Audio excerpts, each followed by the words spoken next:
Hi ಸ್ನೇಹಿತರೆ, ಇಂದು ನಾವು ಜನವರಿ 26ನ್ನು ಗಣರಾಜ್ಯೋತ್ಸವವಾಗಿ ಏಕೆ ಆಚರಿಸುತ್ತೇವೆ ಎಂಬುದರ ಬಗ್ಗೆ ಕಿರು ಪರಿಚಯವನ್ನು ನೀಡೋಣ. ಜನವರಿ 26 ನಮ್ಮ ದೇಶದ ಪ್ರತಿಯೊಬ್ಬ ನಾಗರಿಕನ ಹೃದಯದಲ್ಲಿ ಹೆಮ್ಮೆಯ ಭಾವನೆ ಮೂಡಿಸುವ ಮಹತ್ವದ ದಿನ. ಈ ದಿನವನ್ನು ನಾವು ಭಾರತ ಗಣರಾಜ್ಯೋತ್ಸವದಾಗಿ ಆಚರಿಸುತ್ತೇವೆ. 1950ರ ಜನವರಿ 26ರಂದು ನಮ್ಮ ದೇಶದ ಸಂವಿಧಾನ ಜಾರಿಗೆ ಬಂದು ಭಾರತವು ಸಂಪೂರ್ಣ ಸ್ವತಂತ್ರ ಗಣರಾಜ್ಯವಾಗಿ ರೂಪುಗೊಂಡಿತು. ಈ ದಿನ ಕೇವಲ ಒಂದು ಆಚರಣೆ ಮಾತ್ರವಲ್ಲ, ಇದು ನಮ್ಮ ಹಕ್ಕುಗಳು, ಕರ್ತವ್ಯಗಳು ಮತ್ತು ಪ್ರಜಾಪ್ರಭುತ್ವದ ಮೌಲ್ಯಗಳನ್ನು ನೆನಪಿಸುವ ಪವಿತ್ರ ದಿನವಾಗಿದೆ. ಭಾರತಕ್ಕೆ 1947ರ ಆಗಸ್ಟ್ 15ರಂದು ಸ್ವಾತಂತ್ರ್ಯ ದೊರಕಿದರೂ ದೇಶವನ್ನು ನಡೆಸುವ ಸ್ವಂತ ಸಂವಿಧಾನ ನಮಗೆ ಇರಲಿಲ್ಲ. ಬ್ರಿಟಿಷರ ಆಡಳಿತದ ನಿಯಮಗಳ ಅಡಿಯಲ್ಲಿ ದೇಶ ನಡೆಯುತ್ತಿತ್ತು. ಇದನ್ನು ಬದಲಾಯಿಸಲು ಡಾಕ್ಟರ್ ಬಿ.ಆರ್. ಅಂಬೇಡ್ಕರ್ ಅವರ ಅಧ್ಯಕ್ಷತೆಯಲ್ಲಿ ಸಂವಿಧಾನ ರಚನಾ ಸಭೆಯನ್ನು ರಚಿಸಲಾಯಿತು. ಅನೇಕ ವರ್ಷಗಳ ಪರಿಶ್ರಮ, ಚರ್ಚೆ ಮತ್ತು ತ್ಯಾಗಗಳ ನಂತರ ಭಾರತ ಸಂವಿಧಾನವನ್ನು ರಚಿಸಲಾಯಿತು.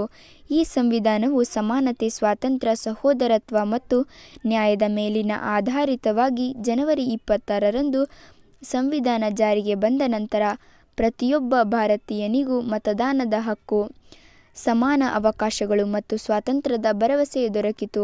ನಮ್ಮ ದೇಶವು ಜಗತ್ತಿನ ಅತಿದೊಡ್ಡ ಪ್ರಜಾಪ್ರಭುತ್ವ ರಾಷ್ಟ್ರವೆಂದು ಗುರುತಿಸಿಕೊಂಡಿತು. ಇಂದು ನಾವು ಮಾತನಾಡುವ ಸ್ವಾತಂತ್ರ್ಯ, ಶಿಕ್ಷಣದ ಹಕ್ಕು, ಧರ್ಮದ ಸ್ವಾತಂತ್ರ್ಯ ಇವೆಲ್ಲವೂ ಸಂವಿಧಾನದ ಕೊಡುಗೆಗಳೇ ಆಗಿವೆ. ಸ್ನೇಹಿತರೆ, ಗಣರಾಜ್ಯೋತ್ಸವದಂದು ನವದೆಹಲಿಯಲ್ಲಿ ನಡೆಯುವ ಭವ್ಯ ಪೆರೇಡ್ ನಮ್ಮ ದೇಶದ ಶಕ್ತಿ, ಏಕತೆ ಮತ್ತು ವೈವಿಧ್ಯತೆಯನ್ನು ತೋರಿಸುತ್ತದೆ.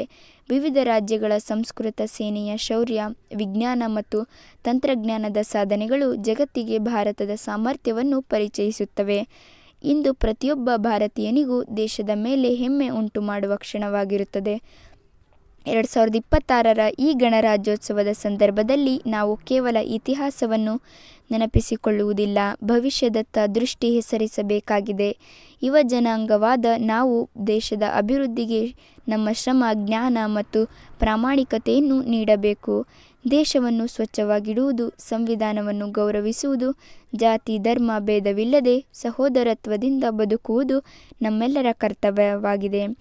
ಕೊನೆಯಲ್ಲಿ ನಮ್ಮ ಸ್ವಾತಂತ್ರ್ಯಕ್ಕಾಗಿ ಹೋರಾಡಿದ ಮಹಾನ್ ನಾಯಕರ ತ್ಯಾಗವನ್ನು ಸ್ಮರಿಸುತ್ತಾ ಭಾರತವನ್ನು ಮತ್ತಷ್ಟು ಬಲಿಷ್ಠ, ಅಭಿವೃದ್ಧಿಶೀಲ ಮತ್ತು ಶಾಂತಿಪೂರ್ಣ ರಾಷ್ಟ್ರವನ್ನಾಗಿಸಲು ನಾವು ಎಲ್ಲರೂ ಸಂಕಲ್ಪ ಮಾಡೋಣ. ಜನವರಿ 26 ಕೇವಲ